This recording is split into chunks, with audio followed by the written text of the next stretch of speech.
Hi, this is Vanessa from Vanessa Nicole Jewels, and I am about to set this gorgeous sparkling 1.5 carat round diamond in this double halo custom setting. Today, I want to talk to you about three things before I actually set this center stone. So the first thing is I want to tell you why there is going to be an amazing reaction when she sees this ring. And the reason is because it's going to sparkle and pop so much off of her finger. I mean, there are three specific things that make this happen. And one of them is there's going to be no gap between the two halos. So I'm going to put this diamond down for a minute so I can point out what I'm talking about here. So this inner halo and this outer halo, there's no gap in between them. So it's going to be this seamless line of bling, but it's really going to maximize the amount of shine and sparkle on her finger. So sometimes you'll see on rings, there's a real gap, even if it's a metal gap. So there's no air gap between them. There's a real gap between the two halos.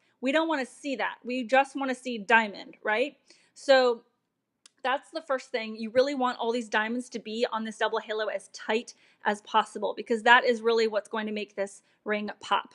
The second thing is there's going to be no gap between the center diamond that I set and the inner halo. So when I was just showing you that center diamond, the way I build it in the CAD model is I use it to the exact dimensions of this piece. So a lot of times when you see mass manufactured jewelry, you can't actually when you pick a diamond, you can't actually fit the diamond perfectly to the setting because the setting's already been made. Whereas custom rings, you're always going to have the dimensions of the main center diamond, so we can build the ring to match the dimensions. So it's going to be a really tight and seamless fit. So I know sometimes you'll see diamonds that are raised up really high off of the halo, but the problem with that is you're going to see this big air gap in between the center stone and the halo. And really, in the past you'd hear, well, you want the most air and light underneath the diamond to make it shine brilliantly.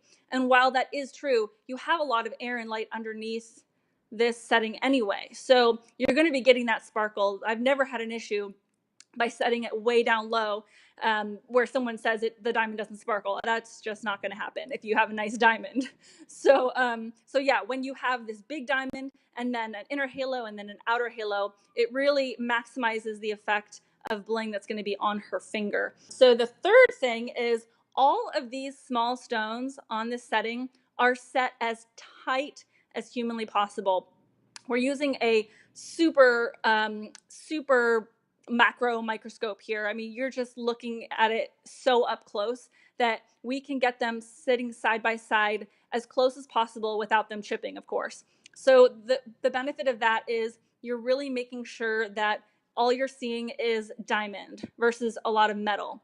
So this is white gold, so it's a little bit has that yellow tinge to it, but it will be rhodium plated in the end, and there's a yellow light above me, but ultimately everything will be super white, so it's going to pop because all white gold is actually rhodium plated. If you don't know anything about that, you can go ahead and Google rhodium plating, or I can do a video about that in the future. But all these diamonds are set incredibly close together. So a lot of times with mass manufactured jewelry, you will see some gaps, dark gaps in between the stones, not prongs, but like actual gaps. That is occurring because they're trying to space out the diamonds as much as possible in order to minimize the amount of carat weight on the ring that they need to actually make the design. So we're having the diamonds go one below halfway on this design, so that way when it's on her finger it looks like they go all the way around, but they don't actually go around, all the way around.